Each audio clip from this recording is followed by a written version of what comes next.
Ok. Eh bien voilà, bonsoir à tous. Il est 59, donc presque face à... Pour nous, en Canada, évidemment, il est beaucoup plus tôt. Je crois qu'il est 3 heures de l'après-midi, quelque chose comme ça. Quelque chose comme 3 heures. Bon. Alors là, c'est bien. Alors évidemment, quand nous sommes le soir, vous êtes l'après-midi, donc c'est sympa. Voilà, je suis très content d'être avec vous. Ça a toujours un très très très grand plaisir de pouvoir parler donc de la parole de Dieu. Aujourd'hui, vous avez vu que le thème, c'était un peu réponse aux questions. Vous savez que on a évidemment beaucoup de thèmes différents qui sont développés depuis tant d'années, que nous sommes donc ensemble depuis près de 6 ans. Je crois qu'on commence la 7e année maintenant de cours en ligne. Oui, ça fait quand même beaucoup d'années qui ont passé.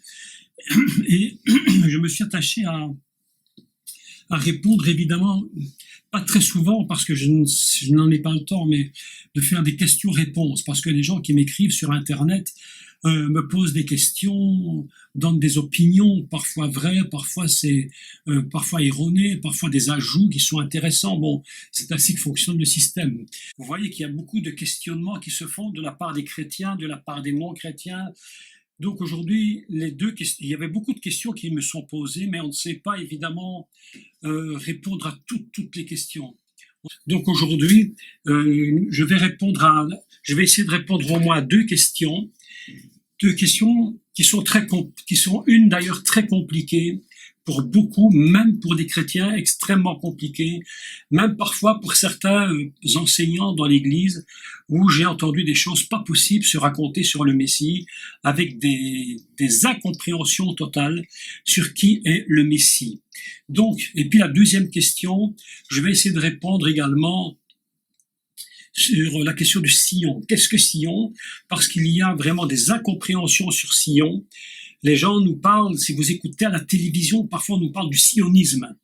Mais quand on parle du sionisme, on a l'impression, enfin c'est pas une impression, c'est ce qui se dit, que beaucoup de gens croient que le sionisme c'est une chose abominable. Les gens rentrent en Israël, ils font du n'importe quoi dans les nations, et ils vont faire du sionisme à outrance, et c'est tous les méchants qui sont des sionistes. Enfin un truc complètement fou, où les gens ne comprennent rien, ou pas grand-chose du moins, à ce qu'est Sion. Donc je vais essayer, dans une certaine mesure, de donner quelques références sur Sion, pour qu'on comprenne bien de quoi il s'agit. Mais avant d'aller plus loin, je voudrais donc parler d'une chose que probablement beaucoup connaissent.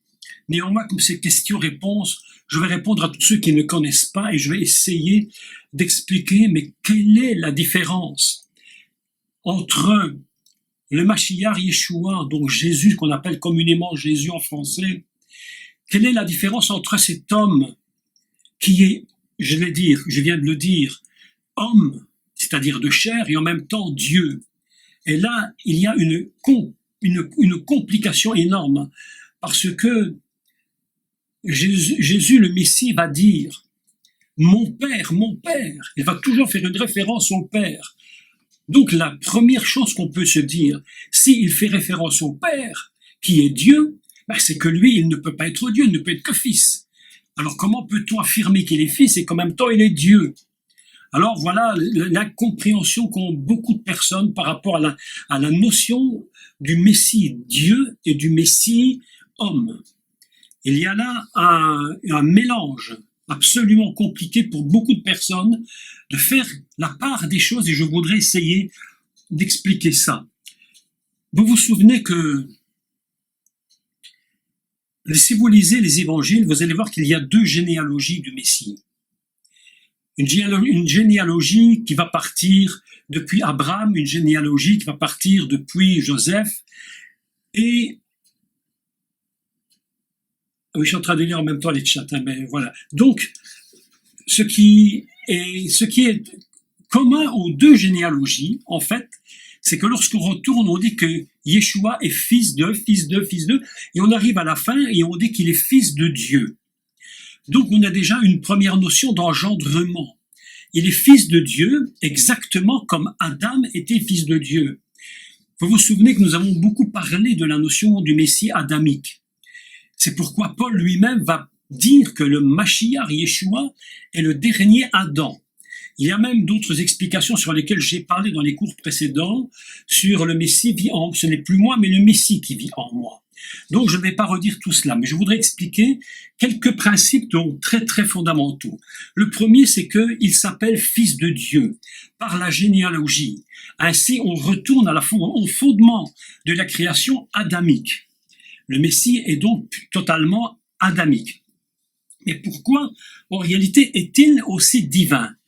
J'aimerais qu'on nous puisse prendre un texte que vous connaissez, je vais vous expliquer un mot hébreu,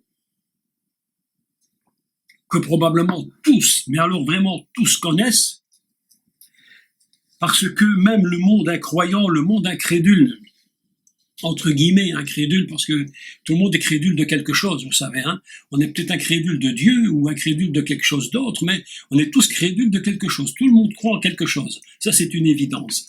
Donc la crédulité, c'est quelque chose qui n'existe pas. Peut-être on peut être incrédule par rapport au Messie, par rapport à plein de choses, mais tout du moins on croit en quelque chose. Néanmoins, il y a une première référence qui est très très importante et sur laquelle j'aimerais donner quelques décodages hébraïques concernant le Messie. Et ça, vous le connaissez, c'est dans le prophète Ésaïe. Le prophète Ésaïe, c'est peut-être, je crois, le prophète qui va le plus parler de la notion messianique et même de la notion de Sion. Nous en parlerons tout à l'heure si j'en ai le temps. Il va faire un tas de références par rapport à ça, dont une référence que vous connaissez tous et que le monde entier même connaît sans probablement croire que le prénom qu'il porte est en réalité une notion hébraïque extrêmement puissante qui va révéler la divinité du Messie sur terre. Et nous lisons ensemble dans le prophète Isaïe, chapitre 7, et au verset 14, et quand je l'aurai lu, vous allez me dire, ben oui, évidemment, on le connaît, c'est une évidence. Donc, on va lire ensemble ce texte, et je commence, c'est pourquoi, au verset 14, hein, donc j'ai dit Isaïe 7, 14. C'est pourquoi le Seigneur lui-même vous donnera un signe. Voici, la Vierge, donc Alma, deviendra enceinte, elle enfantera un fils, et elle lui donnera le nom d'Immanuel. Alors, je voudrais parler d'Immanuel, en français Emmanuel. Pourquoi je dis que tout le monde connaît ce nom? Parce que plein de gens portent dans notre pays, je suppose au Canada aussi, dans tous les pays possibles, des gens s'appellent Emmanuel. C'est pas parce qu'ils s'appellent Emmanuel qu'évidemment ils croient tous que Yeshua est le Messie. Mais c'est un prénom qui est rentré dans un système chrétien, de la chrétienté. Ça vient de mots hébreux. Parlons un peu de ce mot Immanuel. La notion d'Immanuel est déjà très intéressante au niveau de sa gématria, c'est-à-dire de sa valeur numérique. Je vais citer le mot lettre par lettre, et puis je vous donne la valeur totale du mot, et je vais vous expliquer comment, chiffre par chiffre, on peut déjà donner une idée très particulière sur qui est le Messie. Donc, Immanuel, c'est la lettre Ain, pour ceux qui connaissent l'hébreu, Ain, le Mem, le Nun, le Vav, Aleph, Lamed. Je répète, je vais les répéter tout doucement pour ceux qui le notent, qui n'auraient pas pris note. Je répète, le Ain, le Mem, le Nun, le Vav, Aleph, Lamed. Se prononce en hébreu Immanuel. Sa valeur numérique est de 197. On dit ça en France, 197, vous dites. Au Canada aussi, je crois, on dit ça. Hein. Pour les Belges qui sont là, je fais coucou aux Belges, et les Suisses, coucou aux Suisses. Alors, 197. Vous voyez, comme ça sonne bien en belge, quand même. Hein. Ça sonne bien en belge, franchement. Hein. J'aime mon pays, quand même. Hein. Ça sonne bien. Hein. Alain, tu es belge, je crois. Hein. Ça sonne bien chez nous. Hein. 197. 197, vous imaginez. Alors nous avons donc 3 chiffres. 1, 9 et 7. Déjà les 3 chiffres séparément ont déjà une idée très intéressante parce que le 1 représente évidemment l'unité fondamentale divine. Nous avons déjà une idée de l'unité fondamentale. Immanuel, la première chose qu'on peut dire, c'est que c'est déjà l'unité divine. D'ailleurs, le deuxième, c'est 9. Le 9, il y a plusieurs significations, mais une des significations dans l'idée générale de la Torah, de la pensée hébraïque, c'est la notion d'un engendrement. Nous avons d'ailleurs Adam, il y a une idée de neuf dans la notion adamique. Celui qui va engendrer l'humanité, celui qui va être un recommencement d'humanité. Et puis nous avons le 7, qui est le principe fondamental de la création. Ainsi, dans l'idée de Immanuel, 3 choses sont déjà absolument surprenantes. La première, c'est l'unité divine. Lorsque la prophétie est donnée par le prophète Isaïe, et dit la Vierge enfantera un fils, tu lui donneras le nom d'Immanuel, c'est en réalité, c'est la nature divine fondamentale. Celui qui porte ce nom, Dieu est en train de dire, celui qui va venir, qui portera ce nom, il est lui-même fondamentalement divin. C'est sa nature première. Il vient d'en haut. D'ailleurs, c'est tellement vrai que lorsque l'ange va venir parler à Myriam, et que le Saint, elle va lui annoncer la naissance, qu'elle va porter le Messie, nous l'avions dit 1 million de fois, mais comme c'est une question-réponse, je le dis pour ceux qui ne le sauraient pas, que lorsque Myriam sera enceinte, c'est par la notion du Saint-Esprit, par la notion unique divine, l'unité fondamentale divine. Ainsi, Emmanuel, 197, 197, nous avons l'unité divine, nous avons une notion d'engendrement. Le Messie n'est pas venu simplement pour venir, mais il est venu pour engendrer le peuple de Dieu. Là, mes amis, il y aura un développement à faire absolument fabuleux. On en a parlé très souvent, mais c'est à chaque fois très, très excitant de reparler de ça, parce que la notion d'Israël elle-même est une notion qui est à la fois complètement masculine, parce que c'est celui qui va donner la parole, c'est-à-dire qu'il va donner la semence, et en même temps celui qui est complètement capable de recevoir cette semence. Ainsi, Israël deviendra épouse de Dieu. Il deviendra l'épouse de Dieu. C'est absolument extraordinaire. Et cette notion d'engendrement, et la troisième, je la répète, c'est le principe de la création. Et nous oublions jamais une chose au niveau d'Immanuel, c'est que le Mashiach, le but du Mashiach, c'est de recommencer la création dès le commencement. Il va revenir, il répare, en même temps, il redémarre toute la création.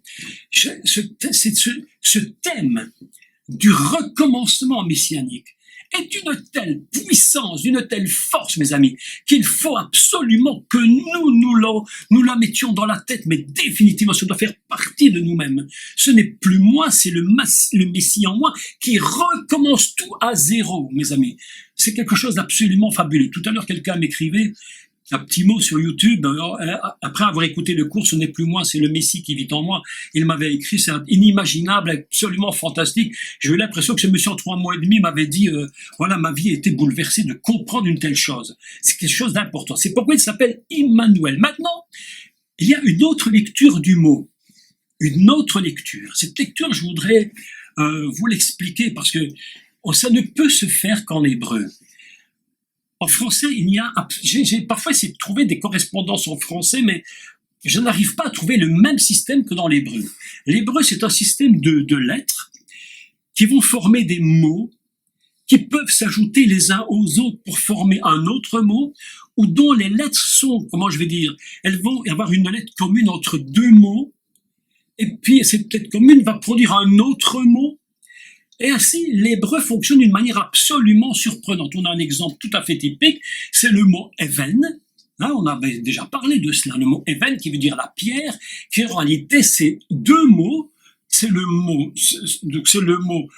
père et le mot fils.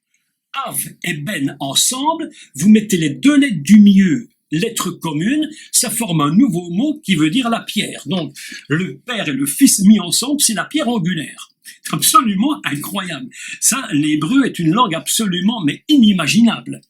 Ici, dans le mot Immanuel, nous avons aussi des idées semblables. Nous avons le début. Si vous prenez le Ain, même les 2 premières lettres, eh bien, c'est un mot qui signifie le peuple. Le peuple. Et puis, si vous prenez La deuxième et la troisième lettre, le mem et le nun, nous avons un mot qui est man. Et vous vous souvenez que man, c'est un mot, si vous cherchez dans un dictionnaire hébreu, vous êtes tout simplement le trouver. Ça signifie le pain que Moïse donne au peuple. Ainsi, nous avons dans le mot Immanuel, avec les deux premières lettres, quelque chose de très surprenant. Nous avons le mot peuple et le mot pain. C'est celui, Immanuel, c'est qui? C'est le pain du peuple.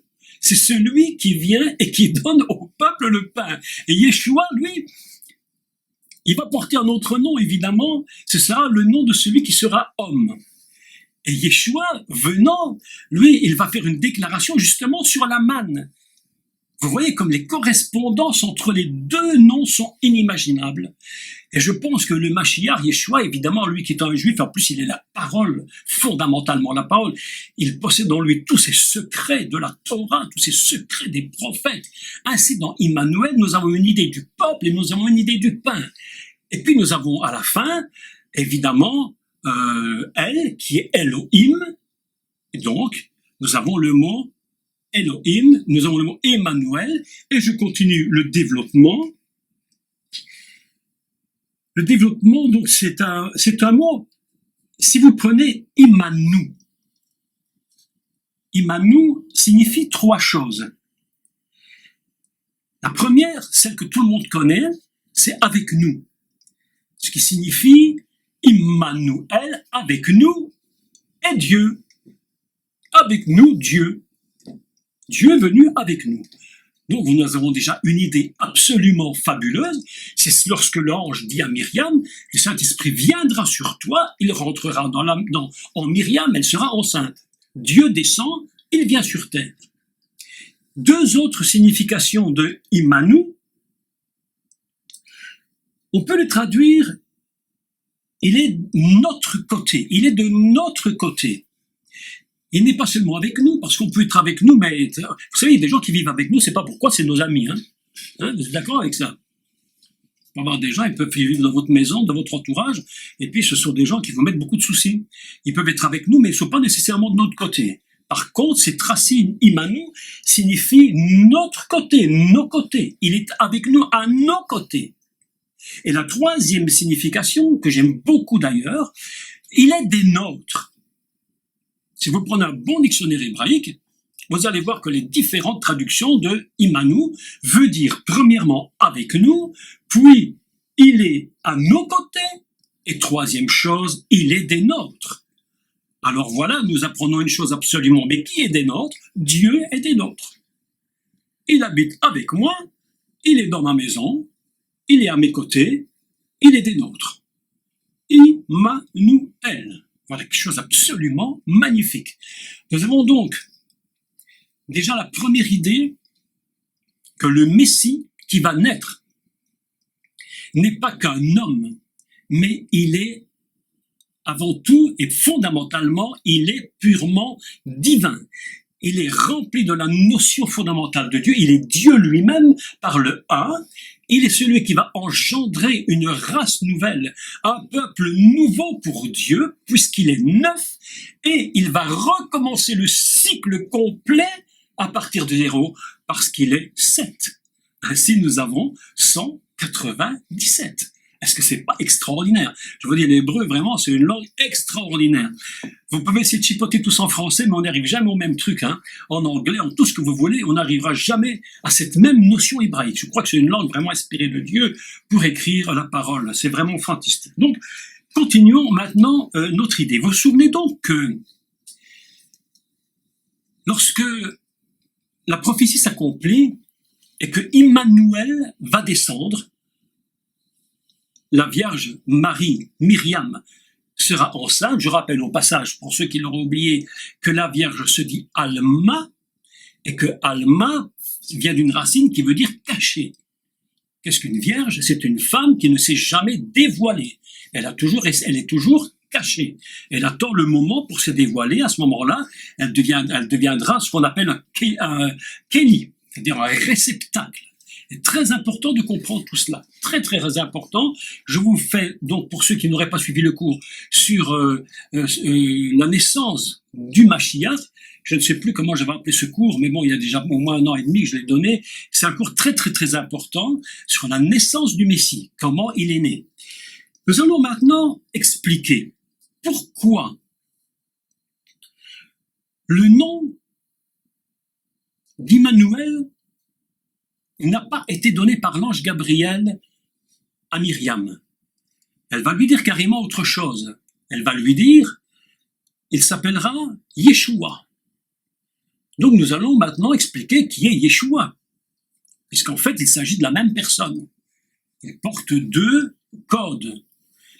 Les gens, l'autre jour j'étais dans une église et je leur ai dit ceci, ils étaient un peu surpris, et c'est tellement vrai pourtant. Je leur ai dit, vous connaissez le prénom de Jésus, mais vous ne connaissez pas qui il est réellement.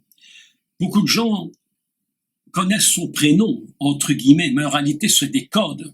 Donc, nous avons le premier code Immanuel et le second Yeshua. Qu'est-ce que c'est que Yeshua?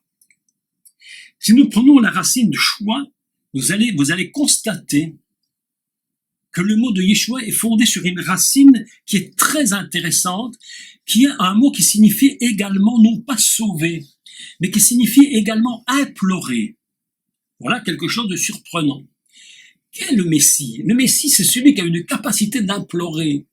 Vous savez que nous avons un personnage comme ça dans la Bible qui est un homme qui savait se tourner vers Dieu et qui savait aller jusqu'au moment où Dieu, j'allais dire peut-être, est-ce que je vais dire une bêtise, mais où Dieu, passez-moi l'expression, je ne sais pas si c'est bien dit, mais on a l'impression à un moment donné, il serait capable de faire changer Dieu d'avis. Dieu avait décidé de détruire Sodome et Gomorrhe, et puis Abraham intercède. C'est un homme qui implore Dieu, un intercesseur. Quelqu'un qui implore, et il dit, mais s'il n'y en avait plus que 10, s'il n'y en avait plus que ça, à un moment donné, il dit, Dieu, bon, ça suffit, ça suffit. C'est comme si Dieu lui avait dit, écoute, je suis convaincu, arrête, on arrête là. D'accord. Yeshua, Shua, cette racine qui va produire le nom de Yeshua, signifie celui qui a la capacité d'implorer Dieu. Vous imaginez, et c'est totalement vrai. Pourquoi est-ce que c'est si vrai?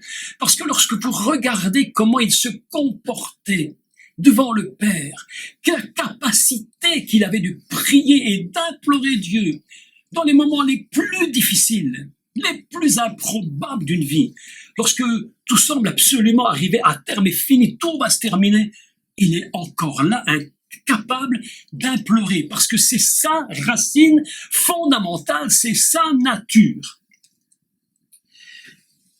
Si nous prenons maintenant Yasha, alors Yasha, qui va toujours produire le même nom, Yeshua, signifie être sauvé, sauvé.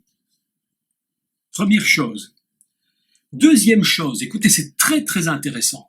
La deuxième, dont on n'en parle quasiment jamais concernant le Messie, c'est être préservé.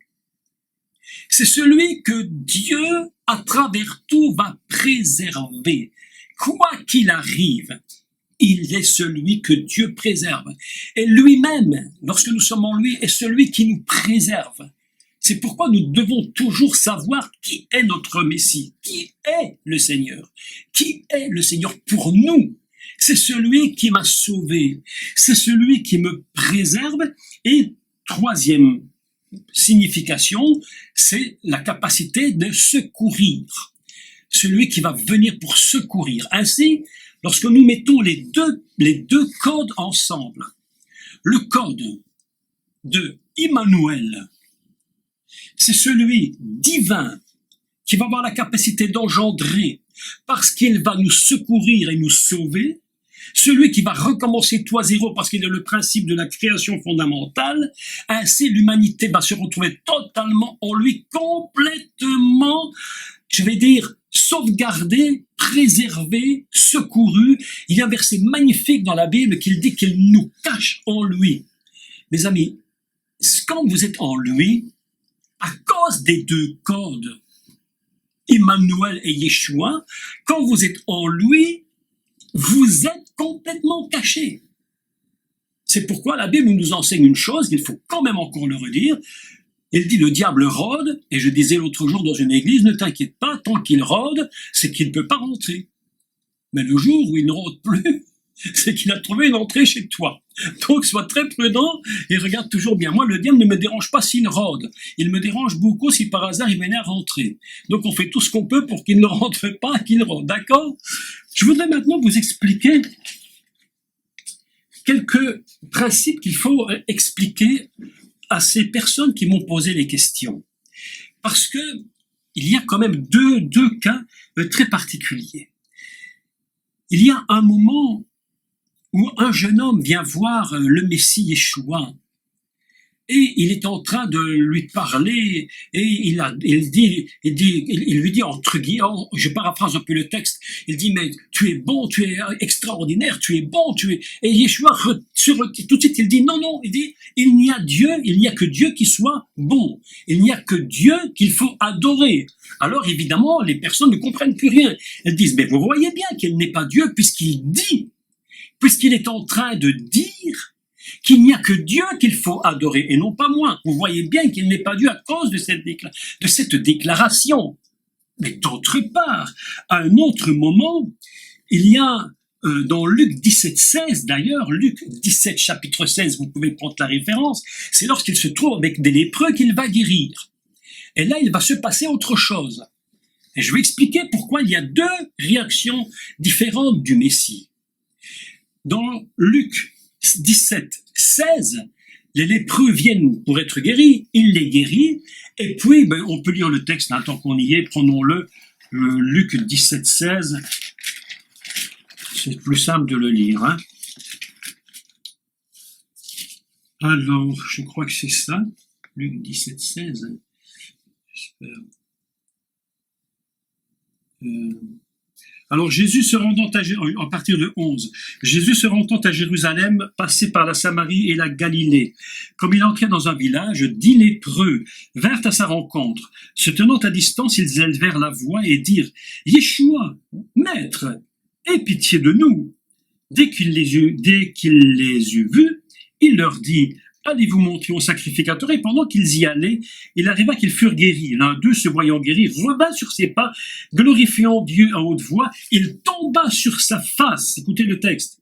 Il tomba sur sa face aux pieds de Yeshua et lui rend grâce. Et là, comme par hasard, Jésus, le Messie, Yeshua, ne lui dit pas « ne fais pas ça ». Il ne lui dit pas. On a donc face à un même personnage, un même homme, Yeshua, deux attitudes complètement différentes. Une qui dit « il n'y a que Dieu qui est bon, qu'est-ce que tu viens me raconter ?» Et puis l'autre qui est guéri, qui se jette et qui glorifie Dieu au pied du Seigneur. Le Seigneur ne lui dit pas « lève-toi ». Pourquoi deux comportements ou deux réactions, c'est mieux dire réactions, pourquoi deux réactions si différentes?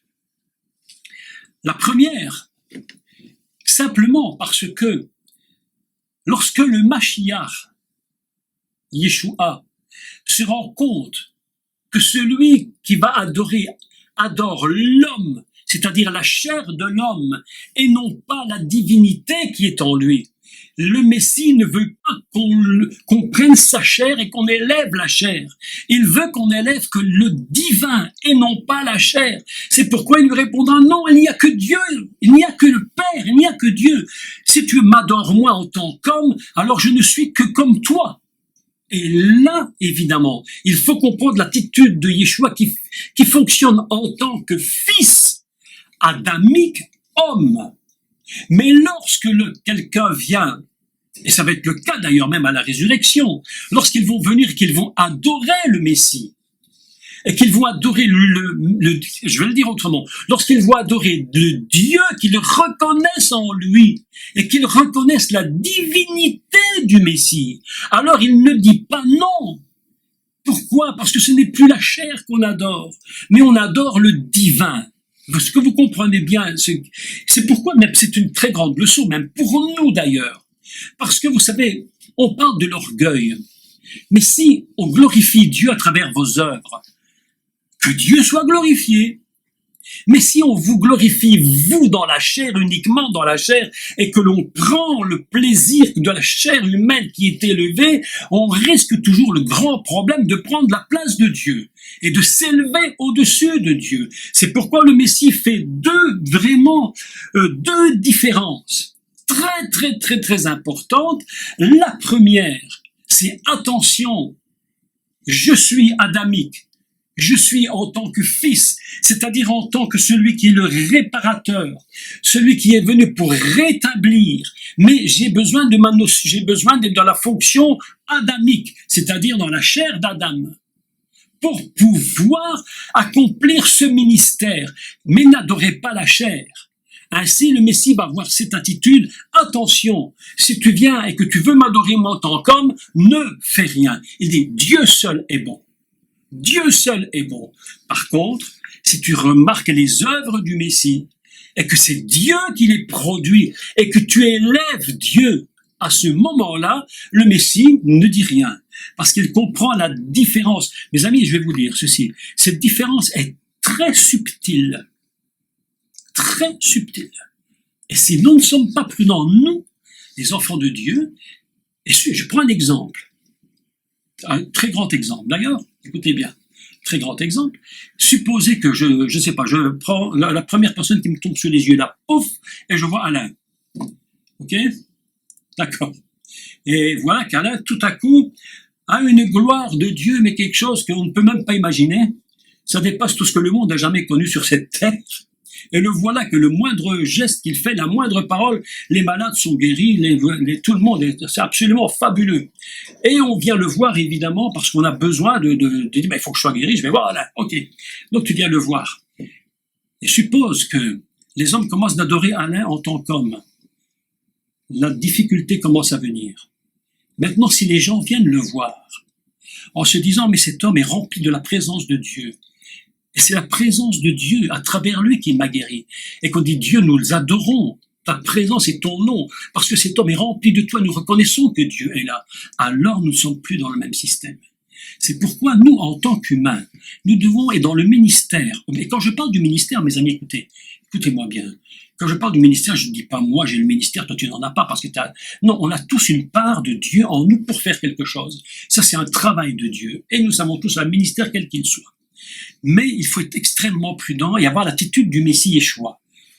De quoi parle-t-on quand on vient vers nous? De quoi parle-t-on? Est-ce que tu viens me glorifier en disant Jacques Collin il est formidable? Oui, je dis d'accord, ok, vous êtes content, je suis content. Mais qui glorifie-t-on? C'est très important ce que j'explique. C'est pourquoi, je répète très brièvement, nous avons donc une attitude du Messie qui est l'attitude de celui qui est Immanuel Dieu. Si Immanuel est celui que l'on reconnaît divinement, nous l'adorons parce qu'il est Dieu. Si nous pensons uniquement à la chair, c'est fini. Ainsi, les deux notions du divin et du terrestre unis ensemble doivent être d'une grande prudence pour nous tous. Quelques prédicateurs, même j'avais entendu l'autre jour un prédicateur qui ne comprenait même pas ce genre de choses. Je ne dis pas tous, évidemment, heureusement d'ailleurs, mais ce monsieur-là ne comprenait pas et il a des enseignements incroyables contre la nature divine du Messie. Elle disait non, le Messie ne peut pas être Dieu parce qu'elle dit mon père, mais ils ne comprennent pas que lorsque le Messie dit mon père, c'est parce qu'il parle de l'homme qui est sur terre et qu'il est devenu adamique donc en tant que fils, mais il est fils pour le salut du monde à travers sa chair.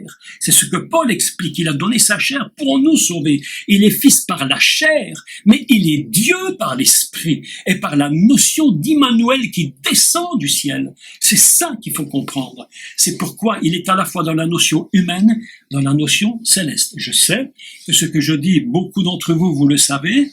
Néanmoins, comme c'est questions-réponses et que je réponds à tous ceux qui me posent la question sur YouTube, j'espère que je suis assez clair pour le faire comprendre, parce que c'est une notion extrêmement importante. Il y a Dieu homme et il y a l'homme. Vous savez, il y a ceux qui voient Dieu et l'homme, et puis il y a ceux qui voient l'homme et Dieu.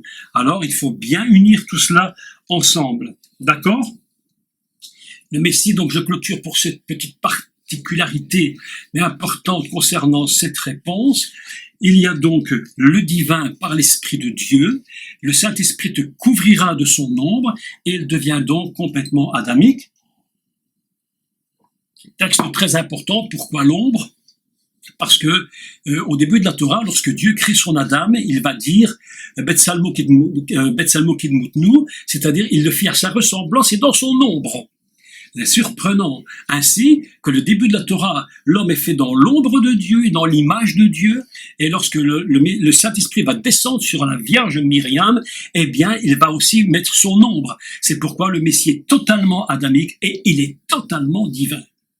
C'est absolument important de comprendre cela et ne pas confondre ce que Jésus, ce que le Mashiach va dire lorsqu'il dit qu'il faut adorer Dieu et non pas lui, et qu'à d'autres moments on l'adore et parce qu'on ne voit que Dieu en lui. Et voilà ce que je voulais vous dire en quelques mots sur la notion du Messie.